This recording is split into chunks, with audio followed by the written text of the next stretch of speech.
वार्षिक परीक्षा 2022 कक्षा 11 हिंदी साहित्य का जो असली पेपर है वो आपके मिल चुका है। नमस्कार बच्चों, स्वागत है आप सभी का आपके अपने YouTube चैनल में। अगर आप कक्षा 11 के विद्यार्थी हैं तो इस वीडियो को आपको कंप्लीट देखना है और आज के इस वीडियो में मैं आपको कक्षा 11 हिंदी साहित्य का जो आपकी वार्षिक परीक्षा का पेपर है वो इस वीडियो में मैं आपको बताने वाला हूं। तो वीडियो को आपको अंत तक देखना है और एग्जाम से पहले इस कंप्लीट पेपर को आपको अच्छे से तैयार करना है। तो सबसे पहले आप देख सकते हैं पेपर में आपको खंड 1 दिया गया है और इसमें पहला प्रश्न है आपके कि नीचे लिखे गद्यांश को ध्यान से पढ़कर दिए गए प्रश्नों के उत्तर दीजिए। तो ये आपको गद्यांश दिया गया है जो आपको अच्छे से पढ़ना है। यदि ये गद्यांश आपने अच्छे से पढ़ लिया तो इस गद्यांश से जितने भी आपके क्वेश्चंस आपको पूछे गए हैं तो ऑल क्वेश्चंस है वो आप आराम से कर सकते हैं। तो यहाँ पर आप देख सकते हैं पहला ए ऑप्शन में आपको प्रश्न पूछा है कि धर्म से तात्पर्य है। तो ए ऑप्शन में आपके पुण्यक्रम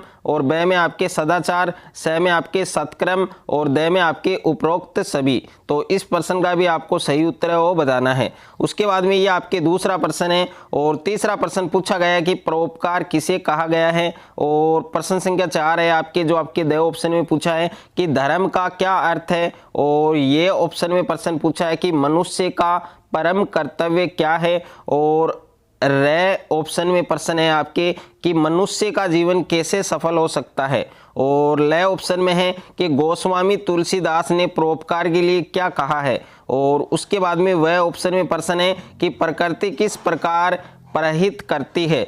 तो इन सभी प्रश्नों के जो उत्तर है वो आपको अच्छे से देने हैं। उसके बाद में दूसरा प्रश्न आप देख सकते हैं कि निम्नलिखित अपठित पद्यांश को ध्यानपूर्वक पढ़कर नीचे लिखे प्रश्नों के उत्तर दीजिए। तो ये आपके पद्यांश है जो आपको अच्छे से पढ़ना है। यदि ये पद्यांश आपने अच्छे से पढ़ लिया तो इस पद्यांश से जितने भी आपके क्वेश्चंस पूछे गए हैं तो सारे प्रश्न हैं वो आप आराम से कर सकते हैं। तो यहाँ पर पहला प्रश्न है कि कवि किस बात के लिए प्रेरित कर रहा है और दूसरा प्रश्न है आपके कि इस संसार में किस प्रकार के व्यक्ति को अन्याय सहन करना पड़ता है और तीसरा प्रश्न है कि कविता का मूल संदेश क्या है, यानी मूल संदेश है वो बताना है। और नेक्स्ट है आपके कि 2 बार नहीं यमराज कंठ धरता है उक्ति से क्या तात्पर्य है, क्या अभिप्राय है।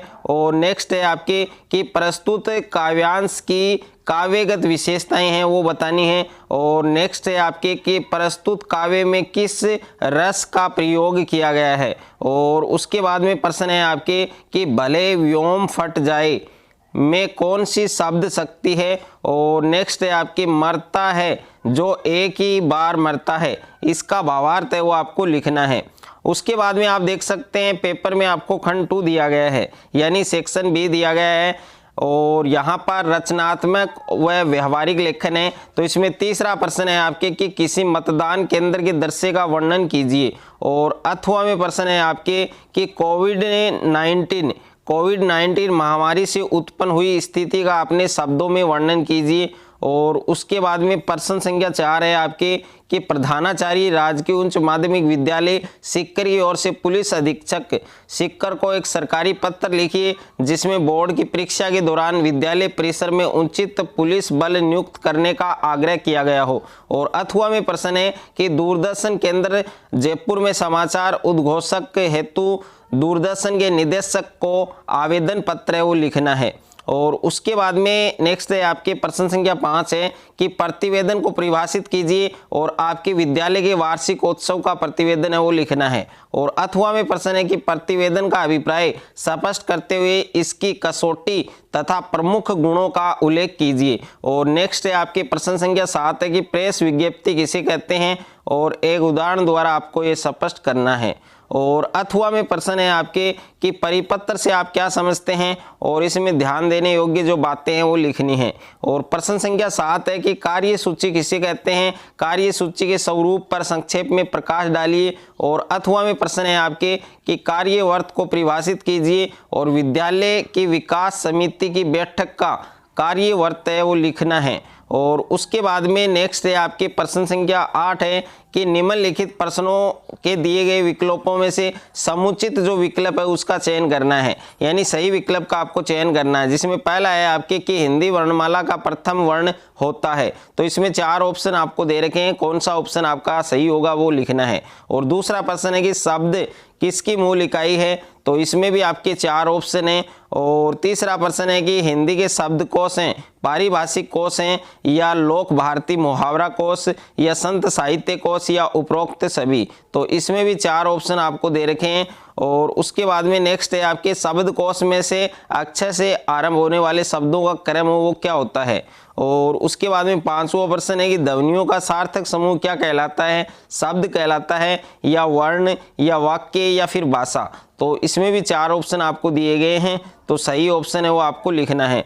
और इसी प्रकार से ये क्वेश्चन करना है आपको। ये आपके 7वां क्वेश्चन है कि कौन सा शब्द शब्दकोश से पहले आएगा, तो इसमें भी आपके 4 ऑप्शन दे रखे हैं आपको। और उसके बाद में 8वां प्रश्न है कि शब्दकोश में सर्वप्रथम वर्ण आता है, ए आता है, या अनुस्वार, या क, या विसर्ग, तो इसमें भी 4 ऑप्शन आपको दिए गए हैं। उसके बाद में प्रश्न संख्या 9 है आपके कि निम्नलिखित में से किन्हीं 2 प्रश्नों के उत्तर लिखिए, तो इसमें पहला प्रश्न है कि संचार से आप क्या समझते हैं, संचार के कौन कौन से प्रकार हैं। दूसरा प्रश्न है कि जनसंचार किसे कहते हैं, इसकी विशेषताएं और प्रकार लिखिए। तीसरा प्रश्न है कि समाचार लेखन के 6 प्रकार कौन कौन से हैं, और समाचार लेखन में क्या क्या सावधानियां होनी चाहिए। और नेक्स्ट है आपके इंटरनेट क्या है, यह संचार का कौन सा माध्यम है, और इसके लाभ व हानियां हैं वो आपको लिखनी है। और उसके बाद में खंड 3 है, और खंड 3 में आपके पाठ्य पुस्तक जो अंतरा है उससे रिलेटेड क्वेश्चन है। तो यहाँ पर 10वां प्रश्न है आपके कि निम्नलिखित पद्यांश की सहप्रसंग व्याख्या कीजिए, तो यह आपको पद्यांश दिया गया है, और इसके अथवा में भी एक पद्यांश है, तो इसमें से आपको एक पद्यांश की सहप्रसंग है वो व्याख्या है वो आपको करनी है।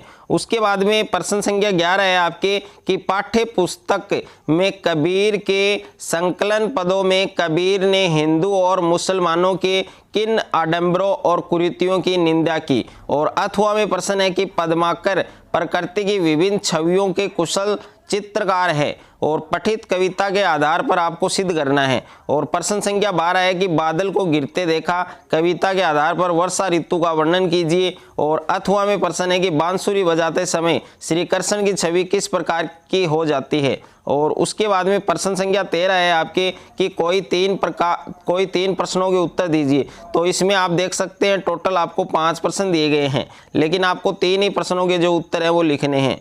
और उसके बाद में प्रश्न संख्या 14 है आपके कि निम्नलिखित गद्यांश की सहप्रसंग व्याख्या कीजिए, तो यह आपको गद्यांश दिया गया है, और इसके अथवा में भी एक गद्यांश है, तो इसमें से एक गद्यांश की आपको सहप्रसंग व्याख्या है वो करनी है।